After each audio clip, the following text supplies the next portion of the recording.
Eu fiz um post com o termo santa riscado.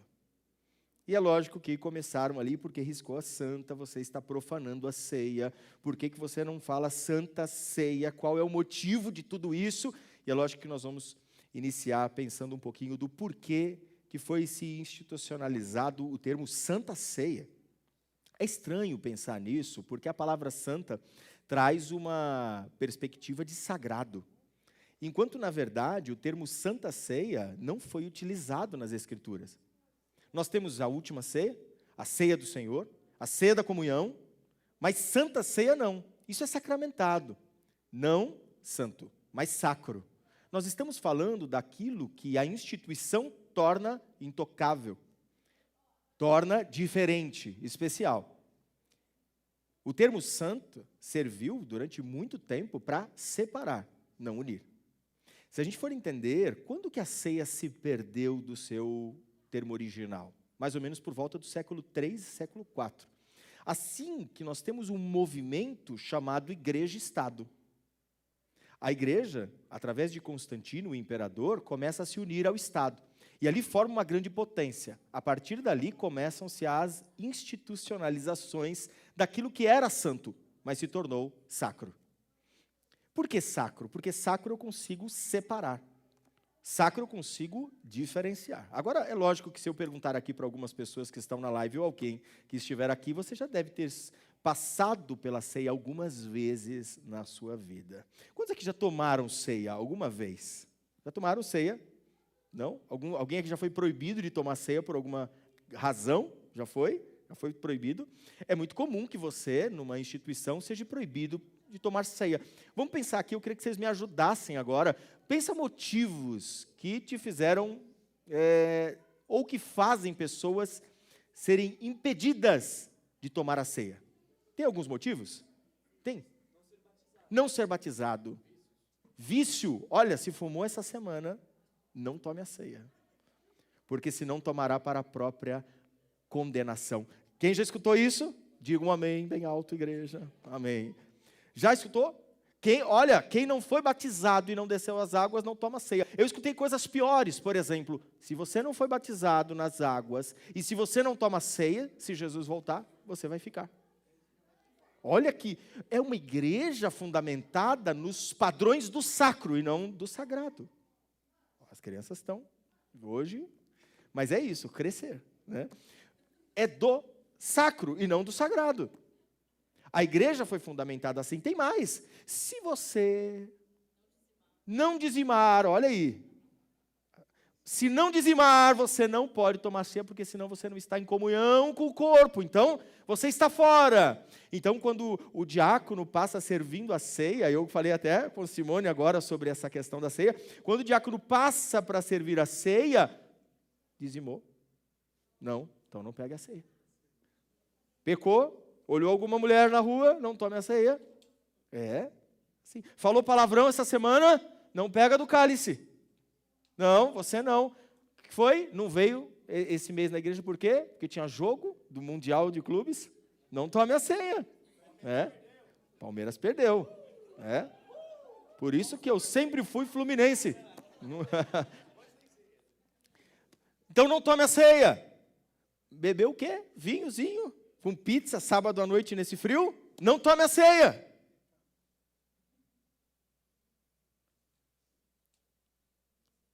Não cumpriu os rituais da instituição, não tome a ceia.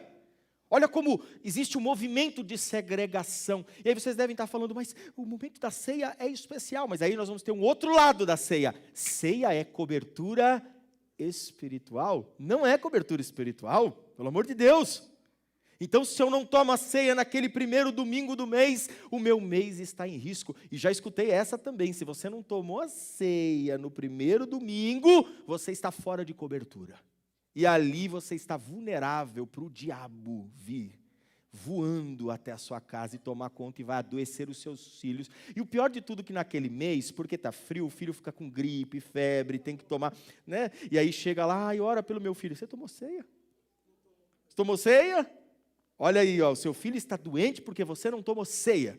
Você está ficando doente porque você não tomou ceia. Olha, Deus até ia curar lá no hospital, mas não curou porque você não tomou ceia. Leva a ceia até o hospital para que a pessoa tome, para que ela fique em cobertura. E por aí vai. As pataquadas da religião. Os misticismos religiosos, como se aquele pãozinho e aquele suco fizesse um efeito milagroso. Mas tem partes mais teológicas que transformam o pão e o suco em coisas ainda mais complicadas. Como o quê? Transubstanciação. Ou seja, ao invés daqui ser o pão e o suco, se transforma, literal, no corpo e no sangue de Cristo. Não é à toa que nos primeiros séculos chamavam os cristãos de canibais, né? Porque comiam o corpo do seu mestre. E nessa transubstanciação, então quando eu como o pão, eu estou comendo o corpo de Cristo. De forma simbólica, representa o corpo. Mas o que é o corpo de Cristo? É isso que nós vamos precisar entender. Quem já ouviu esse caminho aqui, diga um amém mais uma vez. São caminhos naturais da sacralidade da religião. O que nós estamos fazendo aqui, e por isso eu risco santa, porque nós não estamos falando de uma ceia que é santa, mas que se torna santa por um outro complemento. É a ceia da comunhão. E se é da comunhão, ela é santa. Porque onde há 2 ou 3 reunidos, ali eu estarei. Ali nós estamos falando do sagrado. Sagrado é o estar com você em comunhão. Texto. Vamos pregar a Bíblia, né? Por favor. Se você puder abrir a sua Bíblia, enquanto nosso querido Wilker não coloca no nosso telão, que não tem ainda, né? Não tem telão ainda, mas vai chegar. Olha, primeiro eu senti que tem pentecostal aqui. Aí o pessoal estava perguntando, a igreja é tradicional, ela é pentecostal, ela é arminiana, ela é calvinista? O que essa igreja é? Eu falei, é uma igreja de Cristo. E de Cristo. E qual que é a diferença? É que esses aí são rótulos que tentam explicar teologicamente, engessar um caminho que é muito maior do que tudo isso. Que é muito maior do que Calvino, Armínio, do que o pentecostal, do que o tradicional. Como assim é lógico? Olha aqui, tem pentecostal aqui, não tem? Tem pentecostal? Fala em línguas estranhas? Tem, não tem? Por que você não está falando agora? Porque nós sabemos respeitar a ordem de culto. E tem gente que fala em línguas mais que todos aqui, como Paulo falava. Mas na hora do culto nós respeitamos o outro. Então, ser pentecostal ou tradicional indifere. O que nós temos em unidade aqui é o caminho da cruz e esse apontamento. Amém? Vamos lá, Coríntios 11, 1 Coríntios 11, 17, é isso? Ah, nossa, que texto complicado. Tem alguém para ler esse texto aí? Alguém pode ler? Ou ninguém trouxe a Bíblia? Não? Tá bom. Abrindo ou ligando? Ligando, entendi. Vai lá. 1 Coríntios 11, 17. Nós vamos ler. Quem quiser ler, por favor. Pode ler.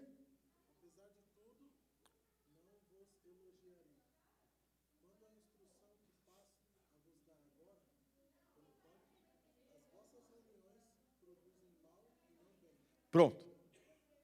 Tá bom? Vou ler para todos escutarem. Eu queria que a comunidade participasse.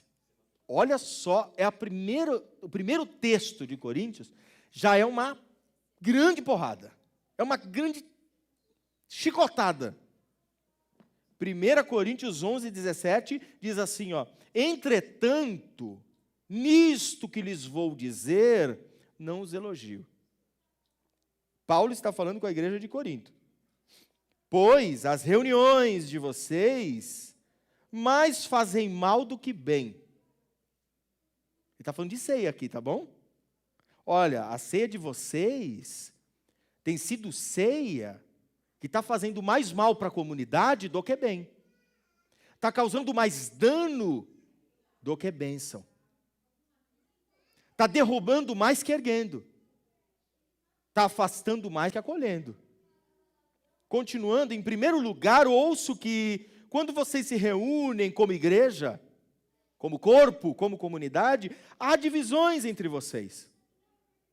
E até certo ponto, eu creio. Ou seja, o que vocês estão falando aí é verdade, porque eu estou sabendo que é verdade. Eu sei que é assim. Pois é necessário que haja divergência entre vocês, para que sejam conhecidos quais dentre vocês são aprovados. Quando vocês se reúnem, agora chegou a hora. Não é para comer a ceia do Senhor, porque cada um come sua própria ceia sem esperar pelos outros. Assim, enquanto um fica com fome, outro se embriaga. Pode fechar. O que está acontecendo aqui? A igreja de Corinto tinha uma festa, é uma prática da igreja cristã primitiva, chamada ágape. O que são as festas do ágape? O domingo era o dia do Senhor para os cristãos e sempre foi. Por que domingo? Porque é o símbolo da ressurreição de Cristo, que ressuscitou pela manhã, como nós estamos aqui de manhã. Tá? Não tem nada milagroso aqui, é só simbólico também. E eles se reúnem domingo de manhã para fazer a festa do ágape. O que é a festa do ágape? Cada um traz um prato de comida. Por exemplo, Michel ministrou aqui, trouxe ali um cordeiro, um cupim com queijo, né? Trouxe aqui para o nosso culto hoje aqui, né? Que pena que é simbolicamente também. Né? Luca trouxe esfirra do Habib's. O outro ali, quem trouxe um cordeiro aqui, o outro ali trouxe uns pães, o outro trouxe frutas, o outro trouxe suco de melancia, o outro trouxe Coca-Cola zero. Ó, que maravilha. Oi? Trouxe pudim, o outro trouxe o que mais, né? O que você gosta aí, o pudim, trouxe ali o manjar, e fizeram uma mesa bonita, mas só pode trazer o cupim quem pode comprar o cupim, só pode trazer a esfirra quem pode comprar a esfirra, só pode trazer um refrigerante quem pode comprar um refrigerante. Mas tem alguns que não podem trazer, nada. O que estava acontecendo aqui? Alguns ricos, que já estavam acostumados a fazer oferendas lá no templo, não estou errado na palavra, agora traziam o seu banquete. O outro trazia um outro banquete, mas como eram ricos, tinha uma carga horária menor, chegava antes e comia tudo. Só que tinham aqueles que eram os mais pobrezinhos que não traziam nada. E chegavam depois, porque estavam trabalhando. E agora eles chegavam ali com fome e não tinham mais nada para comer, porque os ricos, os empoderados, aqueles que podiam chegar primeiro, comiam tudo. Tinha gente que trazia tudo, comia da própria ceia, não dividia com ninguém, não esperava aqueles que chegavam do trabalho, que não tinham nada para trazer, e iam embora empanturrados e bêbados. Enquanto outros não traziam nada porque não tinham condições, e chegavam com fome e iam embora com fome. É isso que Paulo está corrigindo aqui. Ele está falando, a reunião de vocês está fazendo mais mal do que bem. Está trazendo mais dor do que cura. As festas que eram para ser ágape, amor sublime na comunhão, aonde eu espero quem não tem e não fico, ele não trouxe nada, não pode comer dessa mesa, eu trouxe cupim, gastei muito aqui para fazer o cupim, gastei para fazer cordeiro, ele trouxe o quê? Não trouxe nada, ele quer comer do cupim que eu trouxe? Próximo, algo parecido com a religião de hoje. Próximo, se não dizima, não pode, porque aquele que participa mais tem honra, senta primeiro, os pastores comem primeiro a ceia. Eu já vi de tudo nesse mercado gospel, nesse feirão gospel, nesse Ceasa gospel. Eu já vi de tudo. É aquele que os pastores comem primeiro, o altar come primeiro, os diáconos comem primeiro, depois a grande plebe desse mundo. Depois os pecadores assistem e batem palma para todos estes aqui que são santificados, pontífices na nossa estrutura religiosa. O que Jesus vem falar é falar assim, ágape é para todos. Ninguém trouxe mais, ninguém trouxe menos, cada um trouxe conforme a sua condição para a comunhão, porque se há comunhão é santo, se não há comunhão é profano, é diabólico.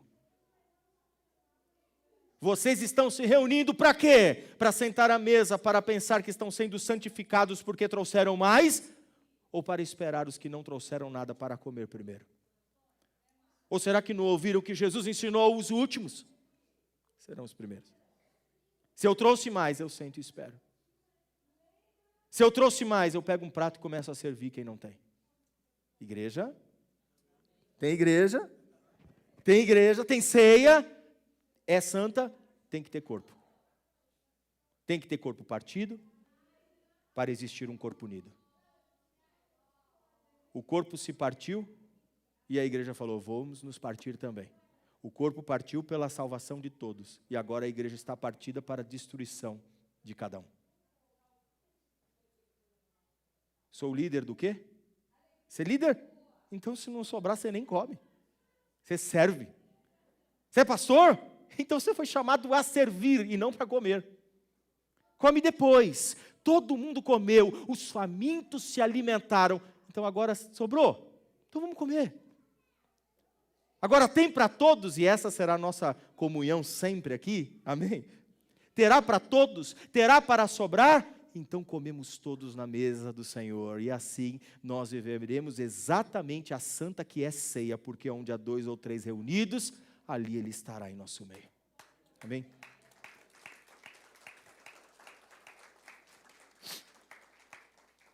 Nessa perspectiva da ceia verdadeira, do corpo partido que Jesus, na noite em que foi traído, chamou os seus discípulos, e Paulo vai dizer isso nos textos seguintes, e diz, sentaram à mesa, e ele pegou o pão e o partiu. Ceia não é pão e vinho. Estes são os elementos simbólicos mais simples e acessíveis. Eu tenho mais uma frase do Agostinho de Hipona, eu não sei porque eu sou tão fã das frases do Agostinho e dos textos dele, né? Talvez porque é um dos pais da igreja mais humano. Ele vai dizer assim que a mesa da ceia, ela não é para os dignos, mas a mesa da ceia é para os famintos. Tem fome? Vinde e comei. Tem fome? Venha e coma. Agora, o símbolo maior que Cristo levanta é o pão. O pão é uma questão tão incrível. Eu acho que o pão é a comida mais fascinante que existe. Né? Em qualquer lugar do mundo que você for, tem pão. Né? O Didi já dizia, até no céu tem pão. Né? É um meme antigo. Só a gente que é mais velho riu. Né? Mas pão tem. Chega na Europa, tem pão. Do jeito deles. Chega na Jordânia, tem pão. Estava lembrando esses dias que eu fui na Jordânia e tinha pão. Pão sírio, tinha pão libanês, tinha pão com fermento, tinha pão sem fermento. Vai em Israel, tem pão. Sabe que as padarias em Israel é na rua. Né? Não sei se hoje ainda permanece na rua, mas quando nós fomos, era na rua, eram umas bancas assim, tinha um monte de pão. Vem no Brasil, o pão francês é brasileiro. Você come, nossa, que pão delicioso. Aí você chega nos Estados Unidos, tem pão. Na Colômbia tem pão. Na Argentina tem pão. Todo lugar tem pão do seu jeito, da sua forma. Até porque a matéria-prima do pão, que é o trigo, é extremamente simples. O símbolo máximo do partir é um pão. E por que o pão? Quando a gente fala do trigo, a gente está falando de um grão pequeniníssimo. Ou pequenino. Onde, se tiver 1 tonelada de trigo aqui, você já não consegue contar, não é verdade? Já é difícil para contar, mas dá. Ainda assim, a gente dá um jeito, vamos, né? Agora, para fazer o pão, é o trigo moído.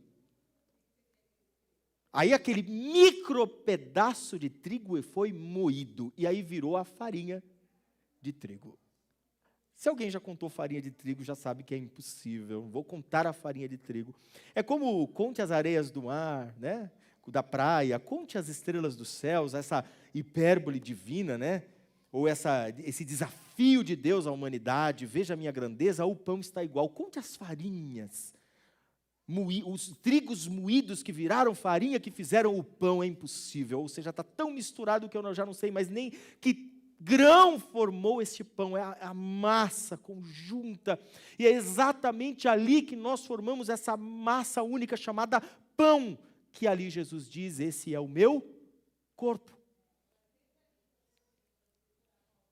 Existe um texto chamado Didaquê, e ela traz essa perspectiva do pão como símbolo do corpo.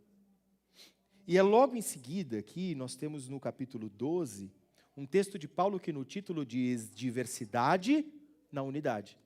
E ele vai falar sobre o corpo, que nós somos membros de um corpo, cada um com o seu dom, cada um com o seu talento, cada um da sua forma, cada um do seu jeito. O talento de cantar, como o Michel tem, de pastorear, como os pastores têm, como de fazer obras de arte, como o Nildo tem, de cuidar da mídia, como o pessoal do Servir aqui tem, lidar com crianças, como o Crescer tem. Talvez o seu dom, o seu talento esteja aí e seja diverso. Outros falar sobre o reino, outros pregar, outros abraçar, outros acolher, outros entregar o alimento, outros ajudar financeiramente para a comunidade. Cada um do seu talento. Todos juntos são parte de um corpo. Unidos formam o corpo de Cristo. A igreja é essa representação do corpo de Cristo, assim como o pão. E o corpo de Cristo, ele foi partido por todos nós, para que assim permaneçamos unidos, para representar o Cristo na terra. Ser igreja. O que é ceiar e se assentar na mesa?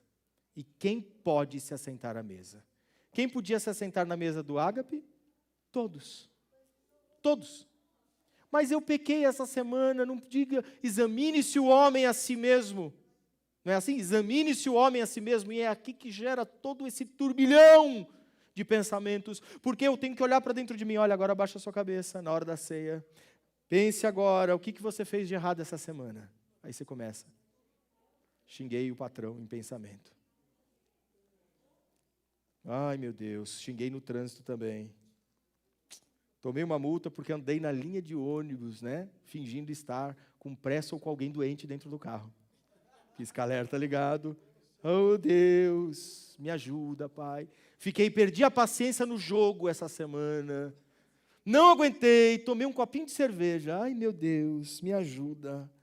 Senhor, estava beijando a namorada. Estou um pouco mais do que podia, Deus. Ai, Pai, me ajuda, eu não vou tomar essa ceia hoje. Examine-se o homem a si mesmo. Quantos já pensaram examine-se dessa maneira? Né? Olha que raso, né? É para olhar isso? Você sabe que tem alguém muito pior aí dentro. Que isso aí é só um pouquinho do que escapa do mal que você é. Aí dentro tem coisas que nem o seu cônjuge sabe. Só você, e você guarda dentro de um baú e de vez em quando escapa e você sofre com isso. Por segurar tudo isso, vira medo, ansiedade, depressão, tristeza, angústia, insegurança. Não, eu não sou ruim assim. É ruim desse jeito. Lá no fundo você sabe que você é a pior pessoa que existe. O termo examine-se não é na superfície. Isso são superficialidades tratadas assim, quando você entende a plenitude da graça. É para olhar lá dentro. Examine-se, o termo em grego é anacrino. Perícia. Bote tudo na mesa, a sua história toda. E veja se você é digno de se assentar à mesa. Bota tudo na mesa. O que eu já fiz? Vamos lá. Eita. Agora ficou ruim. Tudo. Tira tudo do baú. Abre o baú do secreto, do oculto. Tira o demônio para fora que mora dentro de você. Yang Jung. Tira o mal daí para fora. Coloca na mesa. Mas eu paguei um lanche para a pessoa no McDonald's essa semana. Isso não está perdoado? Coloque tudo. Então, tem coisa boa também, mas tem coisa terrível também. Tem o mal que você pensou. Tem as promiscuidades, a sexualidade indevida, os desejos impróprios, as tristezas, as mágoas, os questionamentos, a dúvida sobre Deus, está tudo na mesa. Pronto, a perícia. Agora está escrachado a minha vida toda aqui. Posso tomar a ceia? Por dignidade, nunca. Por direito, nunca. Por permissão, nunca. Por honra, nunca. Tem alguém aqui que passa por esse crivo? Tem alguém aqui que fala, não, agora eu estou livre, eu posso tomar todas as ceias possíveis. Então já vamos preparar uma outra ceia, mais especial. Lá com o cordeiro, porque arrebatado será. Porque aqui entre nós eu quero saber se alguém passa nesse crivo. Então, da mesma maneira que você senta na mesa, eu sento. Quando eu faço o anácrino da minha vida, a perícia, eu não posso. Por isso que quem me dá o convite a acesso à mesa, nossas duas palavras passadas, é o Senhor. Porque pela graça eu assento na mesa. Tem um lugar para mim lá? Pela graça, porque minha ficha corrida está lá com Ele. Então, quando eu olho para dentro de mim, eu falo, eu não posso. Ele diz, não, não é por poder. É por chamado, é por graça, é por misericórdia, porque todos pecaram e carecem da graça e da misericórdia de Deus, mas a infinita, infinita misericórdia se aprofundou mais do que todos os seus pecados, porque onde abundou o pecado, superabundou a graça, e este lugar na mesa não é para santo, digno, honrado, levita, pastor, mas para pecadores em processo de arrependimento, em transformação, em cura, em salvação, em processo de graça, são aqueles que herdarão a ceia eterna para todos sempre, em nome de Jesus. E tendo levantado o pão, o corpo da igreja, formado não por dignos, mas por pessoas que passaram pelo anácrino da terra e viram que não podiam, e entenderam que tudo é Cristo. Tudo é Cristo. Mais uma frase, e eu gosto dessa, eu quero que você guarde ela, é o tudo em mim é Cristo, o resto sou eu mesmo. Tudo em mim é Cristo, e o resto sou eu mesmo. E se falarem mal de mim, pode ter certeza que é verdade. Ou talvez seja pior até do que falaram. Porque eu sou pior que isso. Porque se descobrissem quem eu realmente sou, não me deixariam nem entrar aqui. E você também não. E aí Cristo descobriu quem você é. Viu seu coração e disse, venha à minha mesa, porque aqui tem um lugar para você. Quem quer ser igreja desta maneira? Ser igreja um com o outro, entendendo que não existe maior nem menor, pois no reino de Deus todos nós somos um. E tendo levantado o pão. E aí é que eu vou para João, capítulo 6, verso 51. E aí eu quero convidar o louvor para vir aqui. Estamos no nosso horário.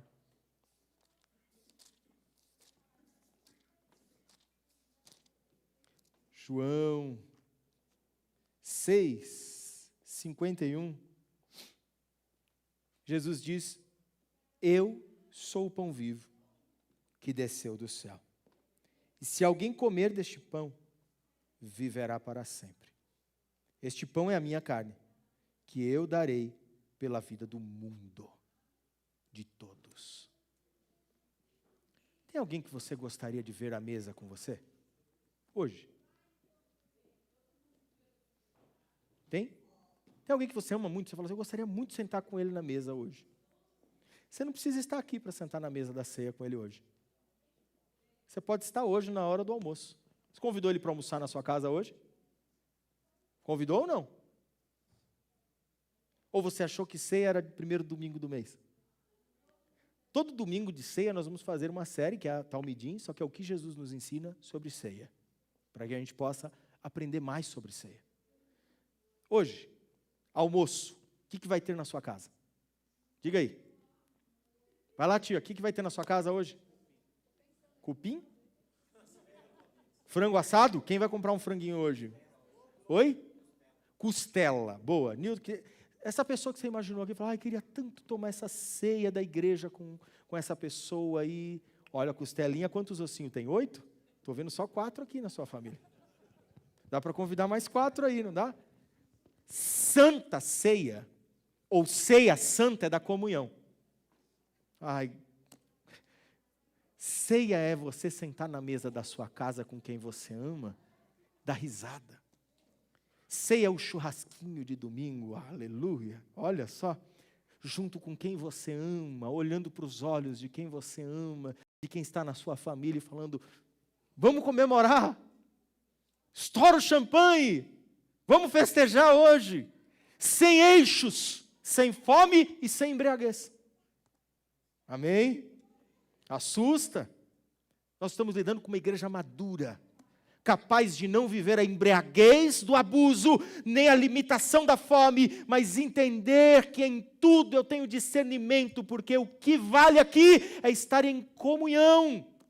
É o frango que nós compramos, então é o frango que eu chamo você e vamos sentar na mesa. Amor, tem lugar na nossa mesa, vamos chamar e sentar todos nós aqui. Nós vamos comer um frango com macarrão, mas nós vamos chamar quem a gente ama. Agora pense em alguém que você não chamaria nunca para a sua mesa. Treine para chamar. Comunhão é o trigo partido que forma o pão, a unidade. E sendo assim, somos nós, a igreja de Cristo, juntos, num só corpo, numa só comunhão. Quem pode se colocar de pé agora?